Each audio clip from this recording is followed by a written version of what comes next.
Guys, welcome back to my channel. আজকে তোমাদের দেখাবো আমার বেটার ফার্স্ট চিকেন রান্না করছি, তো সেটা চলো আমাদের সাথে সঙ্গে থাকো, দেখতে থাকো।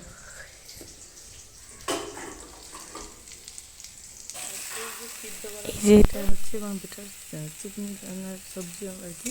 আমি এটা তাড়াতাড়ি দিয়েছি, এটা চিকেনটা সিদ্ধ করে রেখেছিলাম, কারণ যদি চাওয়াটা বড় হয় তাই জন্য প্রথমবার করে পেঁয়াজ আর মটরশুঁটি, আলু আর টমেটো দেওয়া আছে, আর সাদা তেল দিয়ে ভাজা আছে, কারণ সাদা তেল দিয়ে বাচ্চাদের খাওয়াটা বেশি ভালো। এদিকে আমাদের সরষের তেল দেওয়া আছে মাংসটা ছাড়ার জন্য।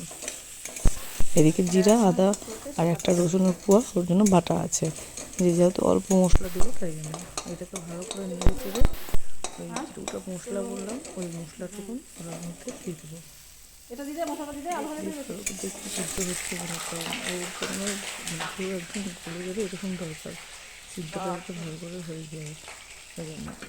আর আমি ওদিকে মাংসের মধ্যে আর কি একটু হলুদ একটু লবণ দিয়ে দিলাম, যাতে ভালো করে সিদ্ধ হয়ে যায়। আর এই মশলাটা দিয়ে দেওয়ার পর একটু ভালো করে নেড়ে চেড়ে মাংসটা দিয়ে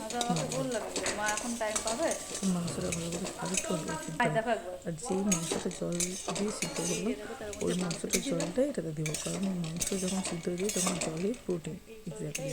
এই যে মাংসটা দিয়েছিলাম, এবারে একটু নেড়ে চেড়ে ভালো করে তারপরে হচ্ছে জলটা দিয়ে দেবো। আর ধোয়াতে আর কি ক্যামেরাটা অন্ধকার হয়ে যাচ্ছিলো। তো তোমাদের কেমন লাগলো একটু প্লিজ জানাবে। আর তোমরাও এরকম তোমার বাচ্চাদের জন্য বড়োর জন্য সেটা একটু জানাবে। আর যদি অন্যরকম করো তো সেটাও ওকে।